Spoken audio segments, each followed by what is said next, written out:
22వ అధ్యాయము.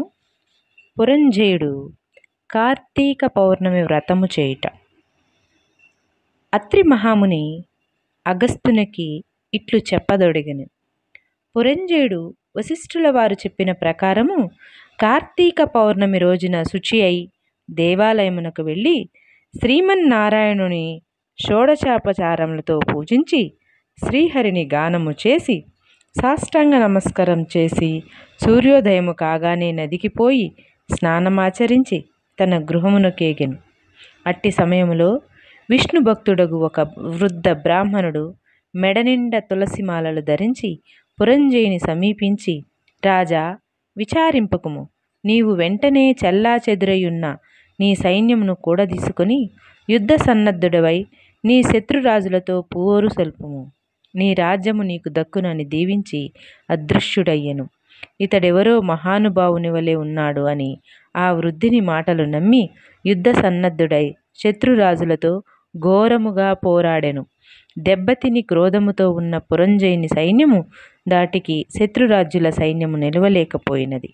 అదియునుగాక శ్రీమన్నారాయణుడు పురంజయుని విజయానికి అన్ని విధముల సహాయపడెను. అంతయు శ్రీమన్నారాయణుని మహిమే గదా. ఆ యుద్ధములో కాంభోజాది భూపాలురు ఓడిపోయి పురంజయ రక్షింపుము రక్షింపుము అని కేపగులు వేయిచూ పారిపోయిరి. పురంజయుడు విజయము పొంది తన రాజ్యమును తిరిగి సంపాదించెను. శ్రీమన్నారాయణుని కటాక్షమునకు పాత్రులైన వారికి శత్రుభయము కలుగుతుందా?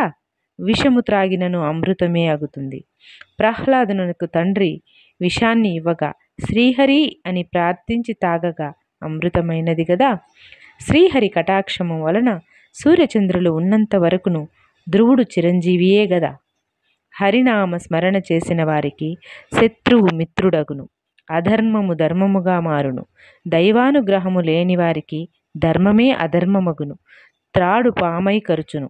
కార్తీక మాసమంతయు నదీ స్నానమునరించి దేవాలయంలో జ్యోతిని వెలిగించి దీపారాధన చేసినచో సర్వ విపత్తులను పటాపంచలగును, అన్ని సౌఖ్యములు సమకూరును. విష్ణు భక్తి కలిగి శ్రద్ధతో ఆ వ్రతమాచరించు వారికి ఏ జాతి వారికైనా పుణ్యము సమానమే. బ్రాహ్మణ జన్మమెత్తి సకల శాస్త్రములు చదివి కూడా విష్ణు భక్తి శూన్యమైనచో శూద్రకులముతో సమానమగును. వేదాధ్యయనమునరించి దైవభక్తి కలవాడై కార్తీక వ్రతానుష్ఠాన తత్పరుడైన వైష్ణవోత్తముని హృదయ పద్మమున భగవంతుడుండును. సంసార సాగర ముత్తరించుటకు దైవభక్తియే సాధనము. జాతి భేదముతో నిమిత్తము లేదు. విష్ణు భక్తి ప్రభావము వర్ణనాతీతము. వ్యాసుడు, అంబరీషుడు, శౌనకాది మహారుషులు మరెందరో రాజాదిరాజులు కూడా విష్ణు భక్తి చే ముక్తి నొందిరి. శ్రీహరి భక్తవత్సలుడు, సదా పుణ్యాత్ములను కంటికి రెప్పవలే కాపాడుచుండును.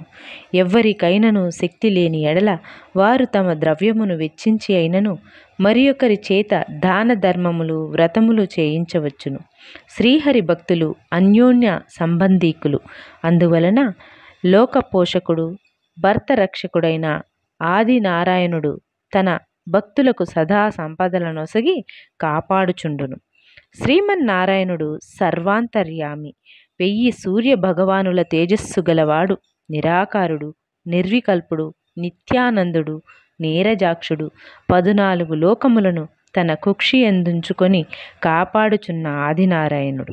అటువంటి శ్రీ మహావిష్ణువునకు అతి ప్రీతికరమైన కార్తీక మాస వ్రతమును భక్తి శ్రద్ధలతో ఎవరు చేయుదురో వారి ఇంట శ్రీ మహావిష్ణువు లక్ష్మీ సమేతుడై వెలయగలడు. ఆ ఇల్లు సిరి సంపదలతో కలకలలాడును.